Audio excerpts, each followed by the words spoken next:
Verið öll velkomin til þessa netnámskeiðs sem að við boðum til atvinnuteymi Grindavíkurbæjar, fjármála- og efnahagsráðuneytið og Skatturinn. Og tilefni þessa námskeiðs þekkið þið nú sennilega flest að það auðvitað búið að setja hér lög sem að breyta fyrirkomulagi rekstrarstuðnings og framlengja líka ýmis úrræði. Og við höfum hér afskaplega góða fyrirlesara frá fjármálaráðuneytinu, Guðrúnu Þorleifsdóttur, og frá Skattinum, Guðlaugu Guðjónsdóttur og Ágústu Þorbjörgu Ólafsdóttur. Og við gerum bara ráð fyrir því að fara í gegnum þessa framsögur og síðan að þeim loknum að þá búumst við því að það verði auðvitað einhverjar fyrirspurnir. Þægilegast fyrir þetta fundarform sem hér í dag að fá fyrirspurnir skriflega en ef þið þurfið nauðsynlega að koma einhverju að þá mun ég bara veita orðið og biðja fólk þá að vera stuttolt. Nú markmiðið með þessu námskeiði ef við förum bara mjög stutt yfir það að þá náttúrulega teljum við vísbendingar það að það séu kannski færri rekstraraðilar í Grindavík sem að sækja rekstrarúrræði heldur en mögulega geta átt rétt á því. Og við teljum líka mikilvægt að kynna hvaða breytingar voru gerðar núna í lok vorþings á þessum úrræðum og hvaða áhrif það hefur, til dæmis varðandi afgreiðslu skattsins á málum sem þegar hafa verið afgreidd eða sem eru í umsóknarferli og yfir þetta verður farið vandlega hér í framsögu. Nú við viljum náttúrulega líka bara koma þeim skilaboðum til rekstraraðila í Grindavík að það hægt að fá aðstoð hjá Skattinum ef að þörf á og við hjá atvinnuteymi erum sömuleiðis tilbúin til þess. Og ég vil síðan bara ítreka það sem að stendur hér á punktunum og mér sýnist allir þáttakendur virða að munið að námskeiðið tekið upp og hafið slökkt á myndavél og hljóði, slökktu endilega. Og þá vil ég í rauninni bara hætta að deila þessu og gefa henni Guðrúnu orðið í fjármálaráðuneytinu. Gjörðu svo vel, Guðrún. Já, takk fyrir það, Guðjón, og komið sæl öll. Nú ætla ég að prófa hvort mér tekst að deila glærunum sem ég var búin að búa til fyrir fundinn. Hugmyndin var að ég myndi fara yfir það með ykkur svona í stuttu máli hvaða úrræði það eru sem bjóðast rekstraraðilum og þá reifa þau öll svona mjög stuttlega til þess að leitast við að gefa ykkur yfirsýn og þá eru þetta nú fyrst og fremst úrræði sem eru framkvæmd hjá opinberum aðilum, við erum ekki að fjalla neitt sem að snýra almannavörnum eða slíku. En þetta er svona upprifjun og samantekt og yfirlit. En fyrst bara í stuttu máli, hvað gerðist í júní og þá á Alþingi, júní 24, það voru samþykkt 2 lög frá Alþingi og þau fyrri eru eins konar pakki þar sem að 3 lögum breytt en þau seinnu eru lög afurðasjóð Grindavíkurbæjar sem alveg nýtt úrræði. Nú lögin framhald á stuðningsaðgerðum sem ég nefndi pakkan áðan, þau innihalda eins og ég sagði 3 konar breytingar sem eru allar þessi eðlis að þær eru framhald og breytingar á úrræðum sem voru þegar komið til framkvæmda. Það sem þið sjáið efst á glærunni sértækur húsnæðisstuðningur sem auðvitað ekki eitthvað sem beinist að rekstraraðilum, heldur einstaklingum fyrst og fremst, en það úrræði framlengt til næstu áramóta. Í öðru lagi framlengt úrræði tímabundinn stuðning til greiðslu launa sem hefur auðvitað bæði gagnast rekstraraðilum og einstaklingum og hefur verið feikilega mikið nýtt. Það búið að samþykkja að það verið framlengt út ágúst á þessu ári. Og í þriðja lagi úrræði sem verður svo nánar tekið til umfjöllunar á eftir af hálfu Skattsins sem framkvæmda aðili, en það úrræði sem felur í sér beina styrki úr ríkissjóði. Þetta úrræði var framlengt til næstu áramóta. Það hefur verið í gildi yfir tíma sem nær frá upphafi atburðanna í Grindavík. En það var bæði eru skilyrðin til þess að fá þennan beina fjárstuðning milduð eða auðvelduð, ef við getum sagt sem svo, og þessi auðvelduð eða milduð skilyrði gilda afturvirkt alveg frá upphafi hamfaranna. Varðandi afurðasjóðinn, þá er það úrræði sem að matvælaráðuneytið sér og það er engin fulltrúi hérna frá matvælaráðuneytinu, en ég vildi engar síður nefna það. Þetta er eitthvað sem að er í undirbúningi að koma í framkvæmd og þetta er eins konar tryggingafyrirkomulag sem að tekur til tjóns á afurðum sem verða vegna meðal annars rýmingar aðgerða af hálfu stjórnvalda. Hvað breyttist ekki í júní og er búið að vera í gildi frá því snemma í þessu ástandi? Það eru úrræði sem fela í sér heimildir til þess að fresta skilum á sköttum eða fella niður álag vegna vangreinds virðisaukaskatts. Þetta eru úrræði sem að hafa ekki mikið verið nýtt og mögulega er ekki þekking á þeim, mögulega ekki áhugi fyrir að nýta þau, ég veit það ekki. En ég vildi allavega nefna það hérna til sögunar og það er skatturinn sem sér þessa framkvæmd og ef þið smellið á þessa hlekki á glærunum sem að verða gerðar opinberar þá komist inn á upplýsingasíður þessi úrræði. Hvað kemur svo til viðbótar í haust eða hvað er þegar búið að ákveða að koma til viðbótar í haust? Það er í undirbúningi í fjármálaráðuneytinu löggjöf stuðningslán til rekstraraðila í Grindavík og það eru bundnar vonir við það að frumvarp það úrræði komið fram í þinginu bara snemm í haust en það liggur aftur á móti ekki fyrir nákvæmlega hver skilyrði eru eða fjárhæðir lána eða neitt slíkt. Það er eitthvað sem verður kynnt síðar. Og þetta var svona stutt yfirlit sem ég ætlaði að fara yfir í byrjun en ég læt þessu lokið í bili en hvet ykkur endilega til þess að senda spurningar og spyrja ef eitthvað er óljóst eða þið teljið ykkur þurfa að vita meira. Takk fyrir. Takk Guðrún og þú verður hér til taks ef að spurningar beinast til þín. En þá sendi ég boltan bara strax til skattsins. Guðlaug og Ágústa eru þarna í starthólum. Komið öll sæl. Ég heiti Guðlaug og með mér hérna í dag er hún Ágústa. Við vinnum í lögðaladeild á álagningarsviði skattsins. Og við ætlum að vera hérna með stutta yfirferð yfir þau stuðningsúrræði sem skatturinn hefur haft á sínu snærum vegna náttúruhamfara í Grindavík. En áherslu okkar í dag, hún liggur á rekstrarstuðninginn. Úrræði fyrir rekstraraðila í Grindavík sem skatturinn hefur haft með höndum eru þessi rekstrarstuðningur og niðurfelling álags á virðisauka, frestun skila á staðgreiðslu tryggingagjaldi og lækkun og niðurfelling á fyrirframgreiðslu skatta. Í dag ætlum við að leggja áherslu á rekstrarstuðninginn, en nánari upplýsingar önnur úrræði þá má finna á heimasíðu skattsins og í aski spjallmenni skattsins sem við sýnum ykkur nánar hér á seinni glærum.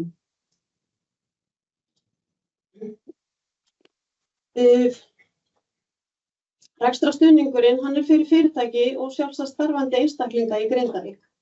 Stuðningurinn tekur til almanaksmánaðanna frá nóvember 2023 til og með desember 2024. Umsóknarfrestur vegna allra þessara mánaða er til og með 31. mars 2025. Það er sótt fyrir hvern liðinn almanaksmánuð sérstaklega á PDF-eyðublaðinu RSK 2501 á heimasíðu skattsins. Það er útfyllanlegt þar og hægt svo að prenta það út. Hámark mánaðarlegs stuðnings eru 6 milljónir eða 600.000 sinnum 10 stöðugildi sem eru hámarks stöðugildi. Í ljósi nýrra laga rekstrarstuðninginn þá mun fara fram endurútreikningur á öllum áður innsendum umsóknum. Þessi endurútreikningur fer fram eins fljótt og unnt er á öllum umsóknum sem þegar hafa borist. Endurútreikningurinn hann mun eingöngu vera til hækkunar á rekstrarstuðningi. Skilyrði fyrir rekstrarstuðningi er að umsækjandi hafi stundað atvinnurekstur og verið með tekjuaflandi starfsstöð í Grindavík þann 10. nóvember 2023. Umsækjandi beri ótakmarkaða skattskyldu á Íslandi og tekjur í þeim almanaksmánuði sem umsókn varðar hafi verið að minnsta kosti 20% lægri en í sama almanaksári árið áður. og að tekjufalli megi rekja til náttúruhamfaranna í Grindavíkurbæ. Sé tekjufall 50% eða hærra, þá reiknast það sem 100% tekjufall. Og skilyrði að umsækjandi hafi verið í skilum með opinber gjöld, skýrslur og ársreikninga fyrir 10. nóvember 2023 og að bú hans hafi ekki verið tekið til gjaldskipta fyrir þann tíma. Fjárhæðir rekstrarstuðnings þær takmarkast af þeirri fjárhæð í tölulið 1 eða tölulið 2 sem lægri er. Það er rekstrarkostnaður umsækjanda þann almanaksmánuð sem umsókn varðar eða margfaldi eftirfarandi stærða A, B og C, það eru 600.000 sinnum fjöldi stöðugilda í nóvember 2023 sinnum tekjufalli. Eins og ég sagði áðan að þá takmarkast þetta af fjárhæðinni sem er lægri. Það er sótt á eyðublaði RSK 2501 og eyðublaði útfyllt eins og formið segir til og skilað fyrir hvern umsóknarmánuð. Og hvernig má nálgast eyðublaðið? Eyðublaðið og bara allar upplýsingar úrræði sem skatturinn hefur með höndum má nálgast hér inn á heimasíðunni okkar. Annaðhvort er hægt að fara inn á rauðurinn þarna uppi undir atvinnurekstur eða þarna í hægra horninu inn á spjallmennu okkar sem heitir Askur. Það eru sömu upplýsingar sem að koma þarna á báðum stöðum. Ef þið farið inn á Ask þá skrifið þið bara Grindavík og þá koma öll úrræðin upp og þið getur bara valið hvaða úrræði þið að leita eftir. Við erum með aðalháslinn í dag bara á rekstrarstuðningin. Ef þið farið inn á heimasíðuna þá farið þarna það sem að rauða örin er úrræði fyrir rekstraraðili í Grindavík og þaðan fáið þið þessi úrræði og báðar þessar síður, bæði spjallmennið og heimasíðan leiðir ykkur inn á sömu upplýsingasíðun og heimasíðun okkar. Eyðublaðið, þetta er eyðublaðið rekstrarstuðning 2501, það má nálgast það þarna inn á heimasíðun okkar undir atvinnurekstur og eyðublöð og það er bara fyllt út eins og formið segir til Við erum búin að setja rauðan kassa hérna utan e-mail-adressuna okkar þar sem að þið getið sendt bæði allar umsóknir og fyrirspurnir og annars slíkt ef þið hafið eitthvað til að spyrja eða óska eftir aðstoð eða eitthvað. Annars er bara umsóknir fyllt út eins og þarna kemur fram og við viljum kannski benda á og vekja athygli á því að tölvupóstfang rekstraraðila sé rétt, því það er í raun og veru eina tengingin okkar við rekstraraðili í Grindavík í dag. Þó svo við notum lögheimili að þá er náttúrulega enginn á lögheimilinu og væntanlega pósturinn ekki borið þangað út. Þannig að við viljum bara svona ítreka það að tölvupóstföng þau séu vandlega skrifuð. Farið yfir þau að þau séu rétt. Síðan er bara fyllt út þarna hvernig starfsemin hófst og staðsetning starfsstöðunar í Grindavík. Hvaða umsóknarmánuði verið að sækja rekstratekjur í umsóknarmánuði og rekstratekjur í sama mánaðarári fyrr. Það geta komið tilfelli þar sem að starfsemin hefur ekki náð 12 mánuðum og ekki hægt að miða þá tekjufalli við sama mánuð ári áður og þá þarf að miða við meðaltekjur á jafnmörgum dögum og er í þeim almanaksmánuði sem sótt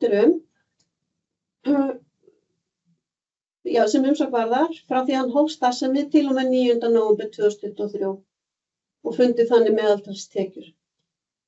Það geta verið í undantekningartilvikum sérstakar aðstæður til að nota annað tímabil og þá að jafnaði þá skal miða við tekjur í sama almanaksmánuði 2 árum áður. Hér er miðað við að þetta séu afmarkaðar sérstakar aðstæður. Það er ekki nægjanlegt að árstíðasveiflu sé að ræða. Það þarf að vera alveg afmarkað sérstakt tilefni.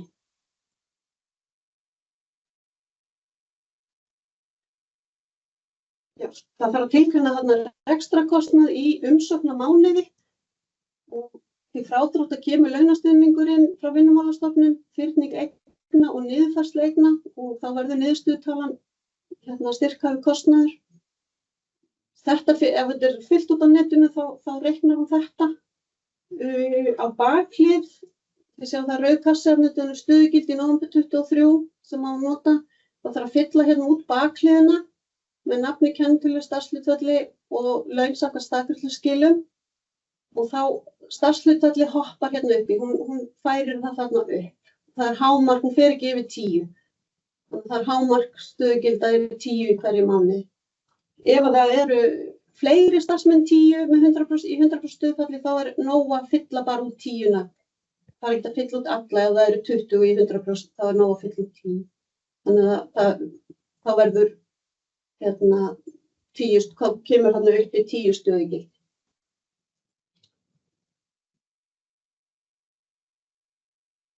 En já, aðeins nánar stöðugildi, en stöðugildi er það starfshlutfall sem jafngildir fullu starfi launamanna í 1 mánuð og miða skal starfshlutfall þeirra starfsmanna sem ráðningarsamband var við í nóvember 2023. Jafnframt má tiltaka þá starfsmenn sem hefur verið sagt formlega upp eftir fenguðu launagreiðslur í nóvember 2023 og sjálfstætt starfandi einstaklingur, hann tiltekur það starfshlutfall sem reiknuð laun voru miðuð við í nóvember 2023. Það má lesa nánari stöðugildi inn á upplýsingasíðun okkar og inn á ASKI og við viljum benda á að samkvæmt breytingatillögunni þá skal nota fjölda stöðugilda í nóvember 2023 fyrir alla umsóknarmánuðina.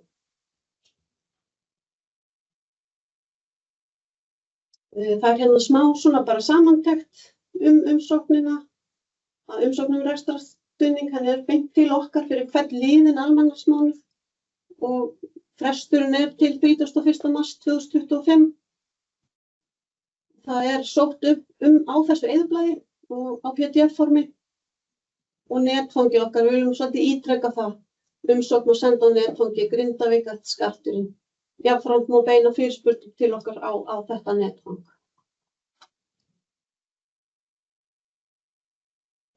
Umsóknir á eyðublaði RSK 2501 eru sendar á þetta tölvupóst. Við erum svolítið að ítreka það, þannig að þetta kannski svolítið endurtekning, en við viljum svolítið leggja áherslu á að þetta komist til skila. Umsóknarferli er ekki rafrænt, en skatturinn hefur 2 mánuði til að afgreiða fullnægjandi umsókn, en við reynum eftir bestu getu að afgreiða umsóknir svona innan 2 vikna. Það tekst ekki alltaf, en við reynum það. Niðurstöður umsóknar eru sendar á uppgiðið tölvupóstfang og þess vegna viljum við enn og aftur benda á mikilvægi þess að tölvupóstfangi ykkar sé rétt í umsókninni. Ef upplýsingar vantar þá sendum við fyrirspurnarbréf og sendum það á tölvupóstfangi til þess að reyna líka að hraða málinu. Og ef ástæði til breytinga eða synjunar umsóknar þá sendum við ákvörðunarbréf og allar fyrirspurnir og ákvarðanir eru sendar bæði tölvupósti og á lögheimili rekstraraðila. Ákvarðanir skattsins eru kæranlegar til yfirskattanefndar og er kærufrestur þar 3 mánuðir. Hér er bara svona, já, enn og aftur ítrykun á tölvupóstfanginu, símanúmerinu okkar og upplýsingasíðunni og spjallmenninu. Og það eru 2 starfsmenn sem sinna almennri afgreiðslu á umsóknum, en það eru að sjálfsögðu fleiri sem koma að málaflokkum. Þetta var svona allt sem við ætlum að upplýsa ykkur hér í dag. En endilega ef þið hafið spurningar þá senda þær. Takk hérlega fyrir. Já, bestu þakkir til ykkar hjá skattinum. Það er nú ekki þannig að það séu komnar skriflegar spurningar. Við getum boðið líka að rétta upp hönd hér og það er náttúrulega bara fyrst og fremst að spyrja það sem hér er í gangi. Ég held nú að það sé auðvitað mikilvægast að við reynum kannski að hjálpast að, við sem eru hér á fundinum og atvinnuteymið munu auðvitað reyna að gera sitt til þess líka að miðla upptökunni og þeim skilaboðum sem eru hér í þessu efni. Það er ekki endilega þannig að þeir sem mæta á fundin séu mestri þörf fyrir upplýsingarnar, heldur einmitt þeir sem eru hér ekki. En orðið er laust ef þið viljið bæta einhverju við. Kannski á meðan að við bíðum mögulega eftir einhverjum spurningum að það er náttúrulega væntingar okkar varðandi lagabreytingarnar. Þetta getur og kannski bæði Guðrún og þeir á skattinu gætu svarað því að það hefur svona aðeins verið reiknað í rauninni hvað þessar breytingar gætu þýtt að meðaltali fyrir fyrirtæki sem að hafa nýtt sér stuðninginn. Það getur orðið eitthvað hækkun þarna.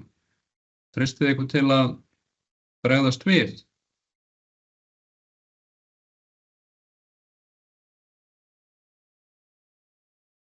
Í þessu samhengi kannski til að nefna það af því að hún fór vandlega yfir það áðan að það í rauninni 2 möguleikar á styrkfjárhæð. Það annars vegar rekstrarkostnaður í viðkomandi mánuði og svo samkvæmt þessari útreikningsreglu.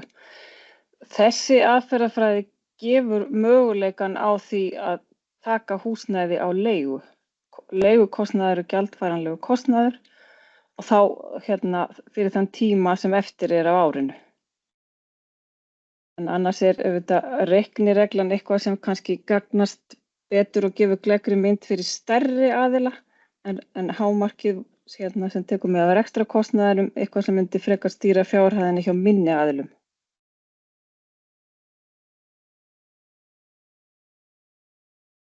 Akkurat.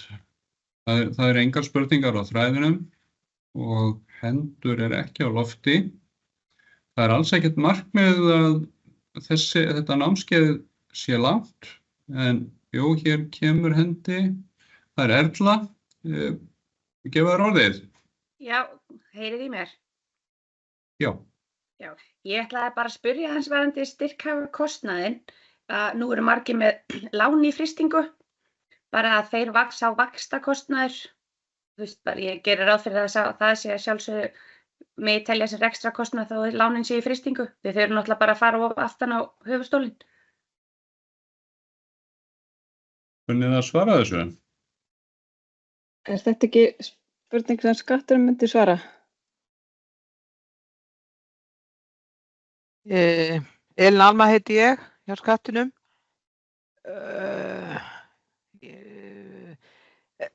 Sko, þetta rekstrarkostnaður eins og hann heimilaður í skattalögunum.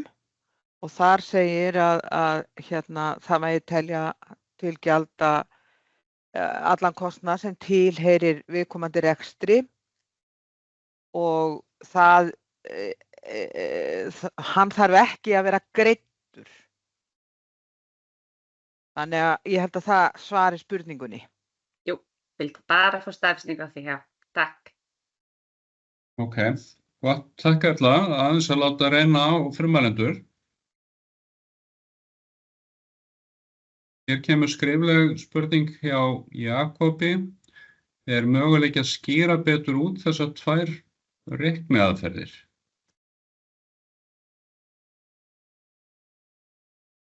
Já, það fyrri númer 1 rekstrakostnaðurinn, það bara rekstrakostnaður sem fell til í þeim mánuði. Það kannski einfalt, það bara eins og laun og húsaleiga og annað slíkt. Og margfeldis tölulið 2, þá það bara margfeldi. Það sem sagt 600.000 hámark á hvern starfsmann og stöðugildin að hámarki 10. Og svo tekjufalli. Það sem sagt tekjurnar í umsóknarmánuði og tekjur sama mánuði árið áður. Það fundið tekjufalli þar á milli og svo prósentutali. Þessar 3 eru margfaldaðar saman. Ég veit ekki, það að taka eitthvað bara einfalt dæmi, 600.000, það eru 10 stöðugildi og 100% stöðu tekjufalla, þá það 6 milljónir. Það væri kannski ástæða til að nefna núna að eftir því sem eins og reglurnar breyttust í júní og gilda afturvirkt frá byrjun, þá þarf ekki nema 50% tekjufall til þess að ná hámarksstyrk. Það sami styrkur fyrir allt frá 50% upp í 100% tekjufall. 50% tekjufall þýðir sem sagt 100% tekjufall í dag. Já. Og fjöldi stöðugilda miðast líka við nóvember 23 núna en ekki viðkomandi umsóknarmánuð. Þannig að mjög líklega það til hækkunar fyrir mjög marga. Við munum endurreikna þær umsóknir allar. Þannig að þeir sem voru búin að reikna út sjálfur og fá út útkomuna 0 ættu að endurmeta sína stöðu og það mun ekkert kosta að hafa samband Við við munum náttúrulega skattinn. gera það. Já, Við munum gera það. Þeir eiga ekki að þurfa að endurmeta nú sjálfur. Við munum taka allar umsóknir upp og endurreikna eingöngu til hækkunar. já, hér á ég kannski við þá aðeila sem ákvað að sækja ekki að því að þeir sáu Já, ekki neitt í kassanum fyrir sig. Sko. algjörlega, sækja, endilega, sækjum. Erla, Já, ein spurning en varðandi rekstra tekjurnar, birgðabreyting. Hvernig það? Er þetta að gera rekstra tekjur eftir birgðabreytingu? Af því að nú, við erum til dæmis ekkert búin að vera í framleiðslu, en við seldum eitthvað á birgðum. Við seldum bara alla birgðirnar okkar. Þannig að hvernig það tekið með í, þú veist, þarf þetta að vera heildar rekstra tekjur? Af því að ef að framleiðslan er 0% skilurðu, en þú ert bara ekki neitt að framleiða, en tekjufalli kannski með við, af því að þú ert að selja úr þessum birgðum í einhver tíma, þetta er þá bara í 2 mánuðir sem að vera að gera það. Þetta koma til útreiknings. Þannig að Það birgðabreyting, ætti að tilgreina þær tekjur, það ætti að koma fram við útreikning. já, þannig að þó að sé verið að selja úr birgðum, þá er það ekkert öðruvísi tekjur en þetta er bara nota heildartekjur. já. Guðmundur Davíðsson. Ok, takk fyrir góðan fund og góða kynningu. Gaman að sjá hvað búið að vinna mikið í að styðja við baki á okkur sem er hér. Mín spurning var þessi, við erum með fólk sem var fært yfir á launaskrá hjá ríkinu að hluta til og svo hluta til fólk sem hefur unnið við að reyna að halda hlutunum gangandi. Þannig að þegar þú ert með rekstrarkostnað, þá væntanlega ekki með rekstrarkostnað á þeim fólki sem fá beint yfir á laun hjá ríkinu, ekki rétt. Og það sem ég er að velta fyrir mig hjá okkur til dæmis er að við erum framleiðslufyrirtæki með hráefnissamninga og við þurfum að taka hráefnið okkar og láta þriðja aðila framleiða vöruna. Við síðan seljum vöruna án framleiðar. Það sem að kostnaðurinn er bara að rauninni kaupin á vörunni. Þannig að það væntanlega verður bara kostnaður á móti, þannig að þeir eru að tala tekjufall til dæmis sko, af því þá segir ok, gæti verið að haldi stóru hluta tekjunum. En Við erum að tala tekjufall með tekjur árinu áður. Þú ert að tekjufalli reiknast alltaf viðkomandi umsóknarmánuður með við sami mánuður árinu áður. Já, ég verð að segja sko þetta æskilur þá ertu með kannski eins og út bara með hráefni. Þú getur ekki framleitt sjálfur, en þú fékkst aðila til þess að nota þínar umbúðir og þitt hráefni, varst með aukinn kostnað, en seldir vöruna sína sama verði og þú varst að selja á nokkurra framleiðara því að þú varst með allan kostnaðinn, meira og minna, og þurfti líka að borga kostnaði fyrir þann sem framleiddi upp í samningana. Ég bara, veist það svona, að því að fólk er að tala lengra varðandi þá sem eins og það byrðina, hvernig selur þessu byrði, þannig að þú skoða bara veltutölur, þá segja þeir í svona framleiðslufyrirtæki kannski sem að þurfti að framleiða vörur svona annars staðar, ekki til skilur hvað áhrif hafði það á reksturinn. Ég veit ekki hvað ég er að fara. Ég meina ég er með gámsýnir. Já. Guðrún. Ef að þetta verður ekki til þess að það myndist tekjufall, þá myndar þetta ekki rétt til styrks. Já. En ef þú nær 20% tekjufalli, þá ertu komin með rétt á styrk að öðrum skilyrðum uppfylltum. Já, þannig að í þessu tilfelli til dæmis, þá er við betra fyrir mig að segja við Akrabók sem er på Akranesi, taktu bara hráefni mitt, sendu vöruna sjálfur, beint á kunnanum. Þannig að ég get leiðréttingu á, ég var að segja því að ég bara innvoisaði aðilann, en að ég átti ykkur að hvað ég er að tala um. Það kannski, ég veit ekki hvort þetta hafi endalega áhrif á veltuna, ég hef bara ekki skoðað það, en þetta er allavega eins og það lítur út, þú er bara ekki framleiða í 4 mánuði, en hugsaðu hann í stórum hluta tekjunum af því að þú innvoisaðir það sem einhver annar gerði og eitthvað orðið bara broken en ekki verslun. Já, þetta er tilvik sem að er svona, það reynir dálítið á útmörkin í reglunum og gæti verið kannski rétt að skoða þá leið sem þú nefnir, Gunnar, Guðmundur, að þetta verði ekki bókfært sem tekjur hjá fyrirtækinu. Ég segi það er bara til að velta upp, að þetta náttúrulega klárlega enga tekjur, þetta í rauninni bara inn og út. Og eiginlega engin framleiðsla, skilur, þannig að, en ekki mál, það kemur svo bara fram, en þetta það sem ég vildi spyrja, annars ég segi enn og aftur bara takk fyrir þetta og þetta mjög skiljanlegt og bara verður spennandi að takast á við reikniformúlurnar og sjá hvort að það sé eitthvað sem að maður eigi von á og sem getur stutt tilbaki á manni í því sem við búið að vera að gera hérna. Takk fyrir það. Já, ég vona að það sé ekkert hér sem að vex fólk í augum. Það var nú orðað þannig í samtali til undirbúnings þessa fundar að þetta ætti ekki að vera mikið flóknara heldur en að kaupa flugmiða. Og við skulum vona að það sé raunin. En mér sýnist ekki vera fleiri spurningar og það náttúrulega bara eins og hér hefur komið fram. Tækifærin eru hér til að leita eftir frekari leiðbeiningum og ég eiginlega komin á þann stað bara að ljúka fundinum og upptaka verður síðan aðgengileg, bara eins fljótt og við getum. Þannig að ég hvet náttúrulega sérstaklega rekstraraðilinn í Grindavík til kannski aðeins að láta orðið berast þessa fræðslu sem hér hefur komið, þannig að sem flestir bara nýti sér hana. Takk kærlega fjármálaráðuneytið og skatturinn fyrir að hafa komið að þessu með okkur. Bara mjög mikilvægt og vel unnið. Takk fyrir. Fundi slitið. Takk sömuleiðis.